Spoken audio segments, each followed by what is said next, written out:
Welcome to the You Don't Know What You Don't Know podcast by Innovative Business Advisors. Successful business owners who have started, grown, and led businesses share their journey and direction for the benefit of those traveling the same path. Well, folks, here we are today in beautiful St. Louis, and I'm honored to have Chris Seeger with us. Chris is a second-generation co-owner and the steward of Chesterfield Services, which is a very large heating and air conditioning service organization here in St. Louis, Missouri. And Chris has got a team of over 70 skilled professionals who provide comprehensive mechanical services for homes and businesses. And folks, this is a family business. Chris's dad, Charlie, founded Chesterfield Service in 1976, basically with nothing more than a van and a vision. And business has taken off to the point that they've got 70 craft on the street. So Chris actually went to school at West County Trade, and after graduating, joined his dad's company as employee number 4. And since then, he's embraced a continuous learning journey, and I can speak personally to that. Chris and I are in a large group together, and Chris is a learning magnet, where he believes he's gaining knowledge through his hands-on experience and eagerly working towards earning his doctorate at Hard Knocks. Man, I think you got that. It might be a PhD at this point. Chris instills his team with a powerful mission to deliver exceptional service that reflects their devotion to God and commitment to serving people. Since acquiring the business in 2009 from his dad, the company's experienced remarkable growth, consistently achieving annual growth rates over 20%. Their exceptional performance has earned them numerous accolades, including the prestigious 2023 Top Workplaces Award. That is really large because that is nominated and voted by the folks that work for you as well. So that's a key piece of that, and that's very prestigious. They also are a BBB Porch Award winner and National Best of the Best recognition. So with an impressive collection of nearly 13,000 genuine client reviews, it's evident that their mission is really resonating with their customers. So recognizing the importance of lifelong learning and nurturing future talent, Chris actively engages in the development of the next generation. He and his team are also very involved in guiding and supporting educational initiatives at Rankin Technical College, the American Technical School North, and South County Vocational Tech. Chris, honored to have you today. I'm really excited to jump into this conversation. Steve, thank you so much, man.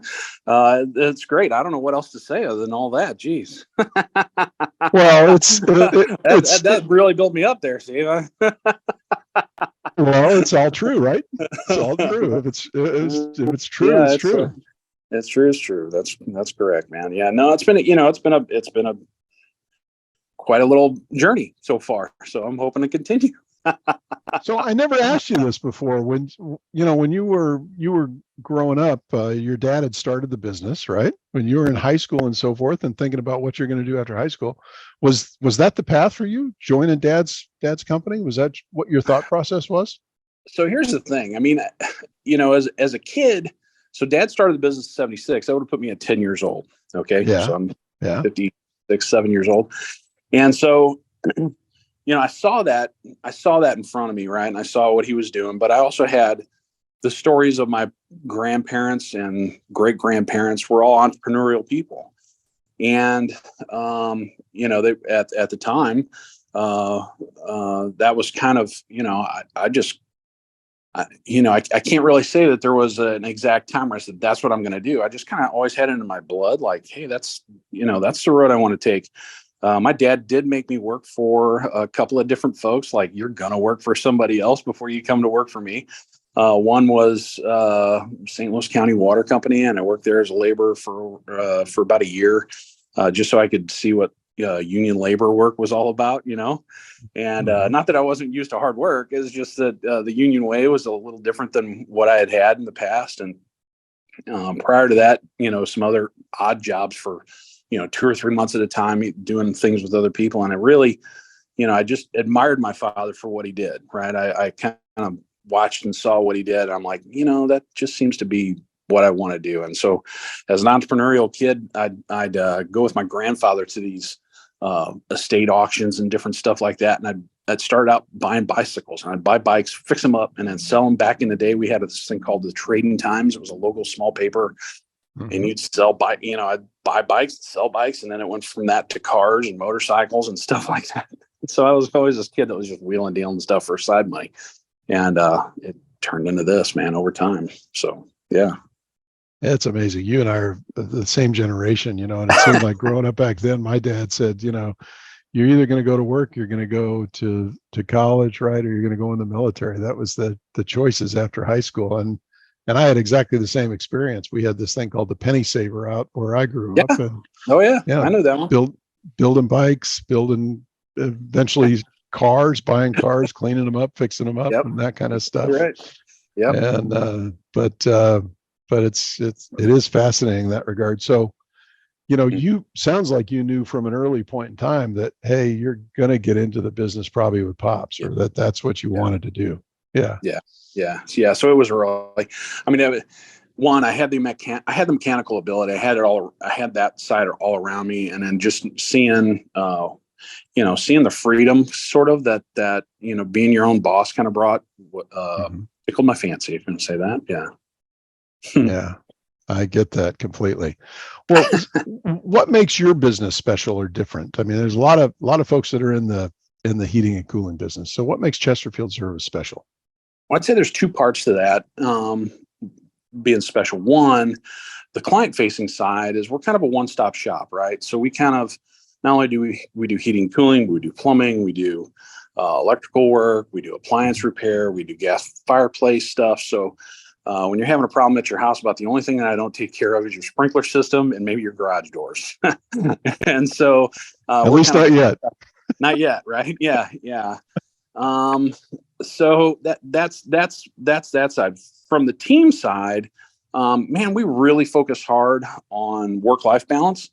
That's one of the things that was really out of whack with my dad, and I saw how that kind of culturally is in a lot of the trades, where guys kind of have a tendency to be feel like a number. They kind of feel like, man, they just want me here to get this done and work me to death and that kind of stuff. And so we've really tried hard to have a focus on that for our teammates.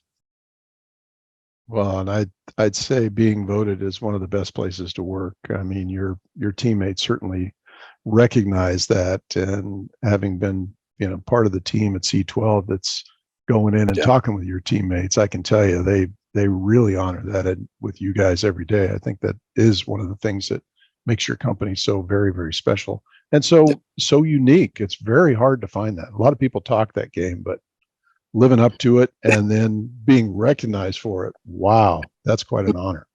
Well, thanks. It is hard. I mean, you get to that time of year when it's 95 degrees outside and you got calls coming in. You're like, man, I'm sorry. We've got to shut it down at a certain point because these guys were just getting burned out, and, just the overall lack of talent in the field and getting guys that can really do what they can do. Man, that's, you can easily just trash those guys because we can book calls all day for you, and all night. And all weekend. Yeah, and all weekend. Yeah, exactly right. Yeah. So it's kind of crazy that way, but yeah. Yeah, that's good. But you guys are also, Johnny on the spot. I mean, I've used you a couple of times as well, and you are right there. So you guys your responsiveness to your customers is also pretty remarkable. Thanks. We try, and it's through really diligence on our office manager side and our team lead side to have those fresh guys and know that, hey, one, we've got enough staff that we can turn those guys to where they're, even if they do work a 12 or 14-hour day one day, right, they're not doing it repetitively. I mean, and that was the challenge we had back when I was running with Dad, was that, man, there were times we were running, I think 85, 86 hours a week, and this was week after week after week after week, man, that gets real old real fast, because that's just go home, go to bed, get something to eat, and come back to work. Yeah. 7 days a week. And so it just gets that does it. It'll make an old man out of you quick. If you're eating killing guy, you're like, I'm done with this, man. That's that's no fun at all. And I could imagine doing that with a wife and family and stuff like that. And so, yeah, that's a challenge for us, but it's also probably one of our strengths. Well, you guys have really grown. I mean, if you're employee number 4 and now you guys have got to have what, 70, 80 folks total? I know you got, somewhere right in there around 75-ish. Yeah. So what a level of growth. What are you, Chris, what are you most proud of in the business so far? Honestly, it goes right back to our staff. We have got a group of professional people that just love what they do. Day in and day out. It makes my job so much easier. I can remember back in the day coming in and like, I'm going back to Dad again, but Dad would hire a Jiffy Lube tech, kind of guy. And like, I can train you to do this, ride with them and get them going and stuff like that.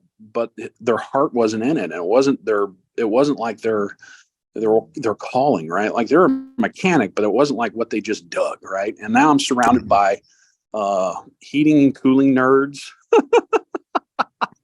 plumbing nerds, electrical nerds, and that's what they all talk about, man. They come in and like, oh man, you should have seen that. And they're geeking out on this technical side of what they do day in and day out. It's fun to listen to. It's exciting for the other guys who are around them because it just pulls them in. And it's just, it makes it a lot more fun because it's the, we call them the zebras. If they found a zebra, what was the zebra you had this week, man? Not everybody's finding the zebra or the unicorn. And what was it? How do we fix it? How do we get to it if that's it?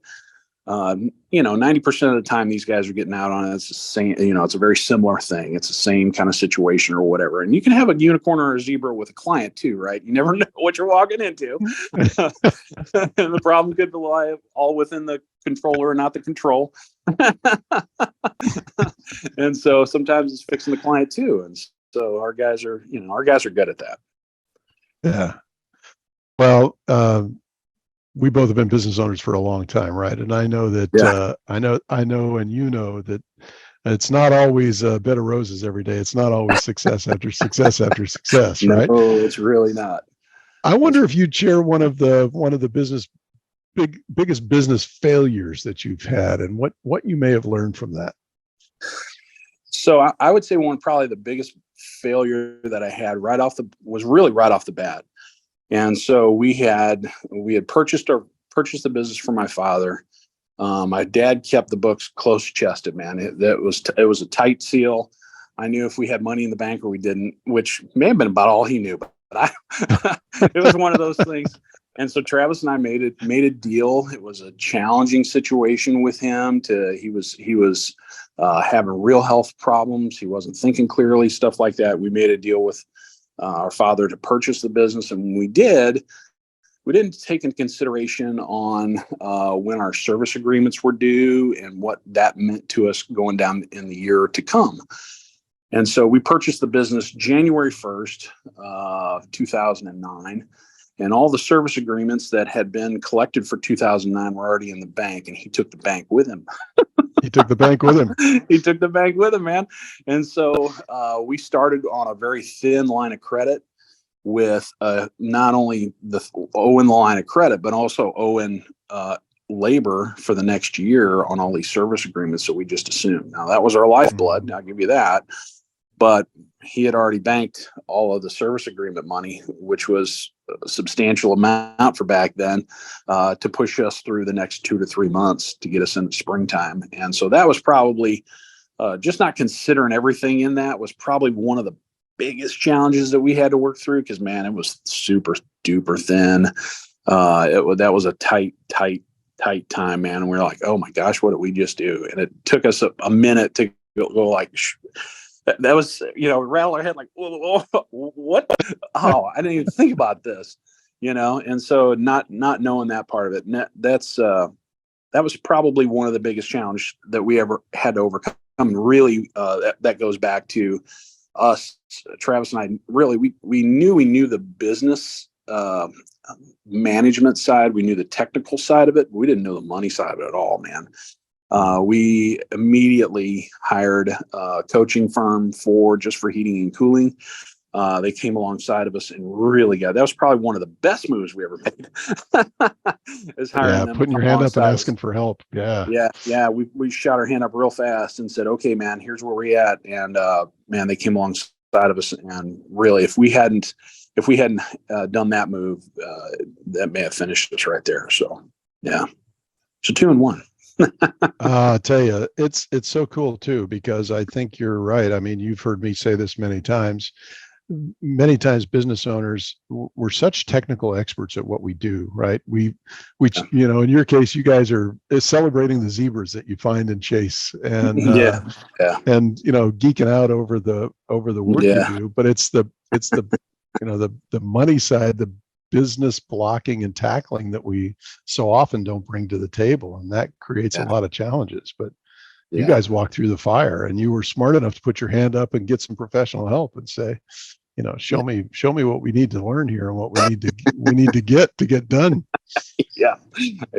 It was tough, man. And it was even tougher selling that to my wife and Travis's wife, because we're all kind of in there. My wife's like, you're going to spend, you don't have that. And I'm like, I don't think we're going to have it at all. We just made the biggest financial mistake of our lives here. And so, that was a hard sell on that one. And so luckily she just went, well, okay, if that's what we got to do. And so move the clock forward 5 or 6 years, about the mid, you guys have owned it since 2009, right? Yeah. So, that was right out of the gate. You learned a pretty tough lesson, but we did. 5 or 6 years in, what was it like in the middle? Was there some additional learnings that you guys had to learn? Every day? Remember School of Hard Knocks, Steve? This is a daily task, man.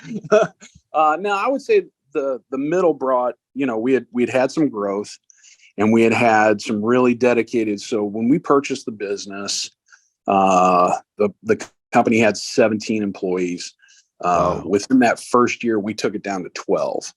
Okay. So we really grew it from 12 up, and we still have about 8 or 9 of those employees still with us today. Okay. That is so cool.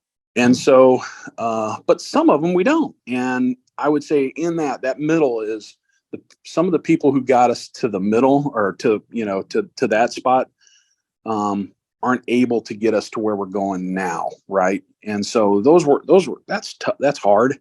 When you're dealing with folks that are really truly committed, and they sometimes don't have the ability to help you bring it forward, and going through some of that in the middle is a challenge, right? And so trying to either find new roles for them, or find a different place where they feel significant as they were or as they are to you, or splitting some of their tasks off and visualizing some of that stuff.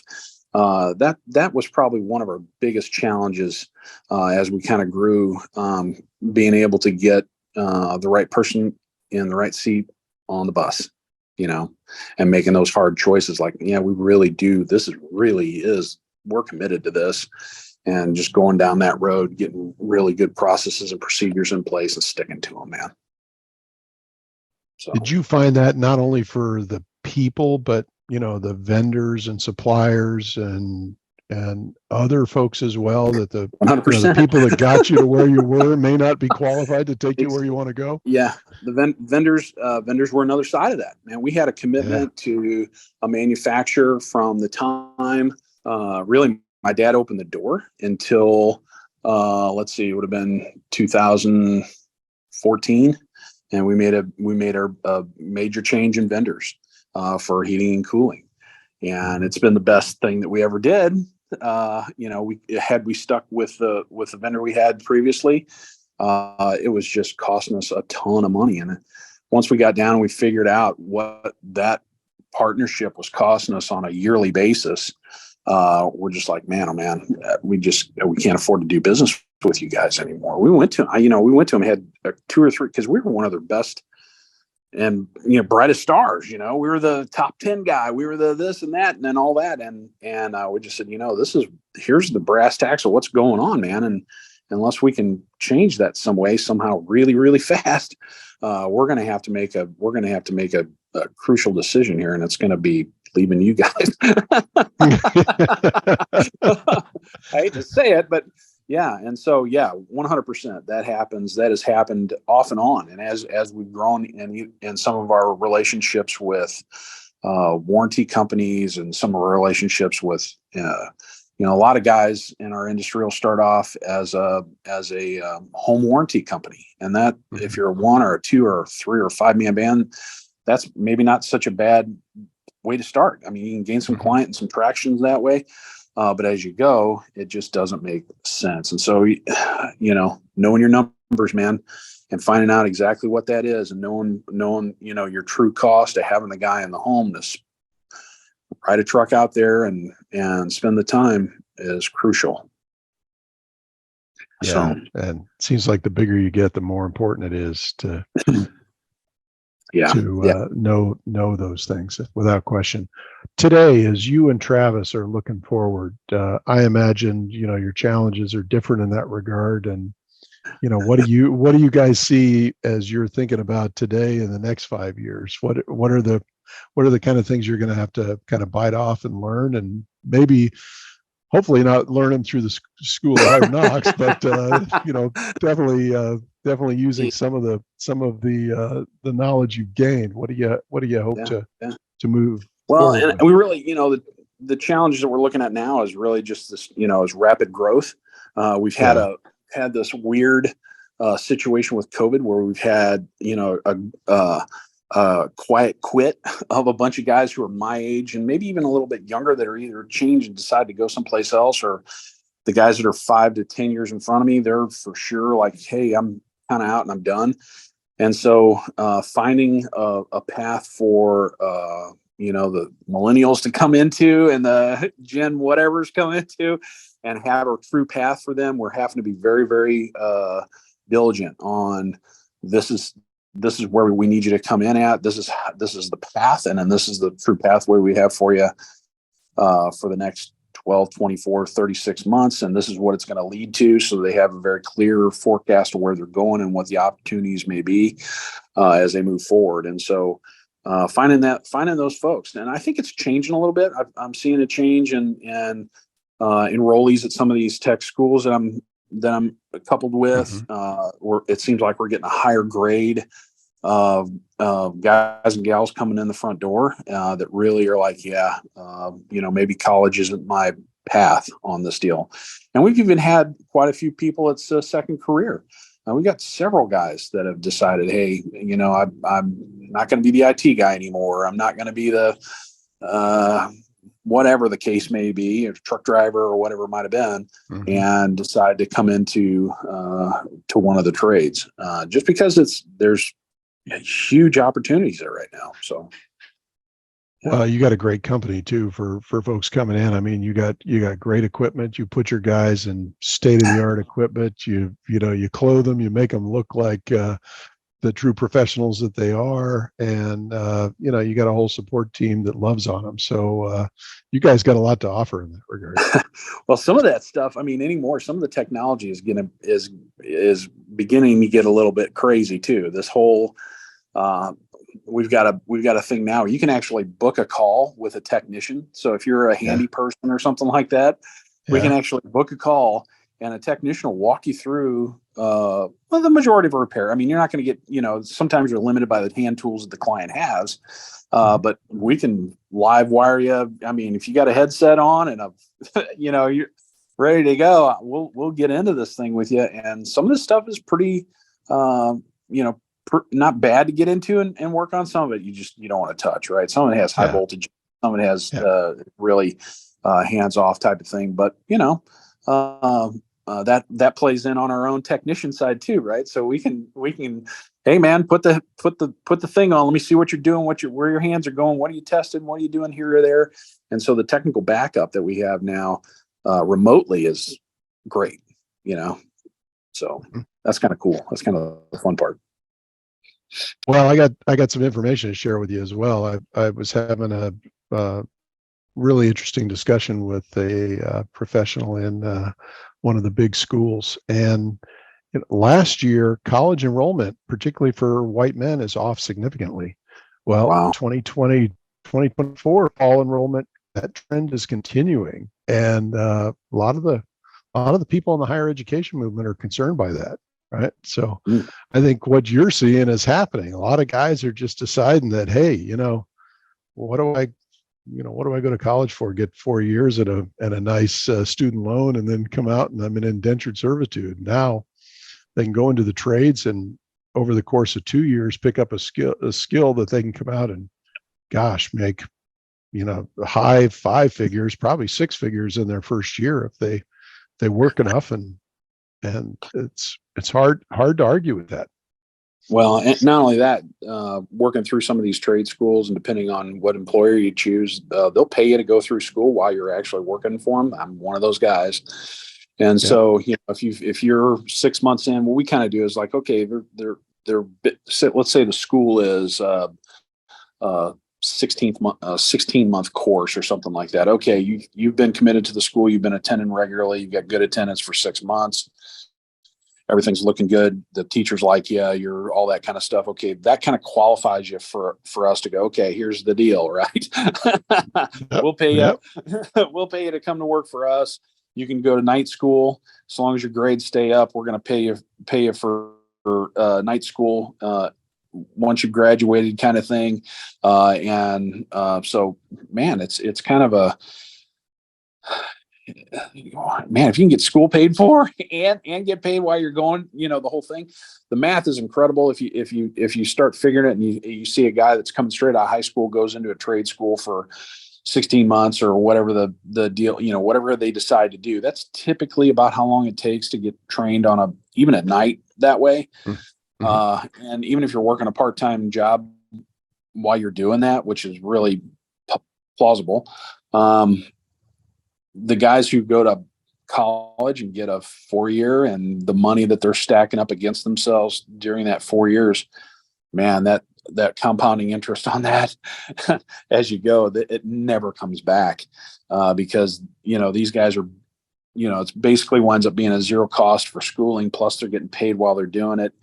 And so it's just a compounded, that $250,000 to $400,000 invested properly over the next amount of time can never be made back up, especially at a 22 to 25-year-old age, type deal. So yeah, long term, it's astounding. I think trade school is the best deal. As I know you're big supporters of Rankin, and I was Yep. talking with their president over there, and 100% of their graduates have got multiple job offers. Yeah. 100% multiple job offers. And Yeah. he was telling me their average first year earnings are in the high 60s. So, Yeah. Unbelievable opportunities. Yeah. Yeah. Yeah. Really is. Cool. And so a good and a bad story, if you got a minute.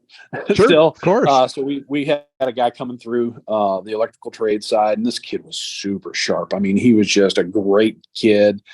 Coming through and just on fire. He was just one of these kids you wanted to be around, right? Like he's just doing it all, right? And smart, sharp as a tack, and decided he was one of these kids that decided, hey, I'm going to do this trade. Got into the robotics side of it. He was working for me, and I kind of had this feeling like, man, I don't know. He's so sharp. I don't know that I'm going to be able to keep him, And sure enough, yeah, we said, well, we're gonna pay you whatever the scale is when you're coming out of it. So basically, he had worked for us as a parts and helper and apprentice for about 6 months, and I think he was making about $25-ish an hour, something like that. He was approached by Toyota Motor Company, and I think he wound up leaving for almost double that per hour. Unbelievable. And it's just amazing. Yeah. That stuff wasn't I out can't there blame when him, you but and I were coming out. oh Yeah. no, no. But Yeah. sadly to say, I probably wouldn't be a business owner for work, right? I'd probably be working for Chrysler or Dodge or I don't know, somebody, Yeah. Yeah. So, yeah. Well, you and Travis, it's fascinating as well. You've mentioned your brother Travis a couple of times in this discussion, and I'll just recognize you guys are brothers, right? And you guys went into this together, and so you got basically a partnership with you and Travis, and of course your wives as well in this whole deal. As you guys work through this now, what are you, 14, 15 years in? Yeah. So we purchased in 2009. So yeah, we're right at that.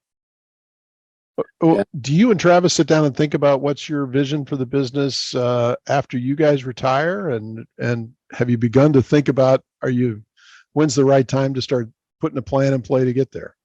Well, it's probably now, Steve. The thing is, it's one of those things that our company as a whole, I've never, I'm kind of a Christian guy, right? And I've never read the Bible. You're not anywhere. You're a strong Christian guy. I've never heard any place in there where it goes retire and then move to Florida. And so that's not really ever been in the books, but I can say I do want to be able to set this company up so that it'll run itself. I'm really working hard to have a solid team of managers that can take this company to the next level, really. And we've got some of those people there, without a doubt. I mean, some of the staff, a lot of the staff that we've got are just, that one of the coaches that I had is one of his things were, always hire somebody smarter than you. And I took that to heart, and I've really tried to do that over and over again. In doing that, it's setting this company up for success as it goes down the road. Hopefully, generationally, it'll continue to go. Travis and I both have kids in the business. Not a lot of them. I've got one, and Travis has got one. Awesome. Who knows where that'll lead? But regardless, even if they would want to stay in the role that they're in, man, the dedication that the employees have there and what they're doing day in and day out, just the company, I can't imagine it not continuing to thrive and go down the road, whether Travis and I are there or not. And that's really what we want to try to make happen. So if there's a way that I can make it so that, I'm a figurehead, I'm like there's a couple of guys in our industry that I could name off that are doing the same thing, basically. I'll give him kudos. Mr. Welsh, furnace guy, he's one. Great guy, and it really run a business really, really well. He's for sure a mentor, not only to me, but almost everybody in the industry. If they watched his path, he's just done an outstanding job of really being it's a great competitor and a solid guy to look up to. So. Yeah, without question. And you guys, you really do have some sharp folks in your organization. I've met several of those folks, and you hang around with a pretty cool group. I do. The C12 group of guys ain't bad either. Well, C12 is a fun group. Fun group. Well, awesome. Well, it's amazing. You're just a country kid that learned how to fix heating and air conditioning, right? And here you're running this huge organization now, serving the whole metro area. Your reach is pretty big. I mean, you go to Columbia, you go to the middle of the state, you go out that far? Not quite yet. No, we don't quite make it out to Columbia. About as far west as we go would be like Warrenton, but we go all the way up to past Troy now, I guess Hawk Point maybe, or something up north. Fantastic. Okay. And then down south, we're going all the way down into, man, I don't even know how far south we're going. Way further south than you would think. I know you're in Hillsboro. I saw your trucks down there. My daughter and her husband live down there. And when I was down there visiting them, I saw your trucks in the area down there. So. Yeah. So we're that's probably our next, we've got a little spot up in Troy now, and we're servicing out of Troy. We bought a little business up there. And then probably our next move would probably be to do something more south, down off 55 and Imperial area, probably something like that, if I had to guess. So, Well, who knows what the awesome. future holds, man. Many good things. Many good things. So. I'm with you. I keep reading the Bible. I don't see anything in there about retirement, but I see a lot in there about stewardship. And you and Travis are outstanding stewards. You guys do great Thanks, work. man. Thank you very much. Awesome. I'm trying Chris, to do my best. how can folks get in touch with you and your company if they'd like to learn more about your company and the things that you can provide? What's the best way for them to do that? Company-wise is chesterfieldservice.com. You should be able to find us pretty easily on the internet that way. You can book service calls that way. If you're wanting to try, just get a hold of me. Leave a message with any of the gals. Our mainline number is 636-532-5841. Be happy to get a message through to me. I'll be happy to call you back if you're a guy that's somewhere along the line or having a struggle with this or that. You're listening to this podcast, I'd be happy to chat with you about School of Hard Knocks. I'll sign you right up. Awesome.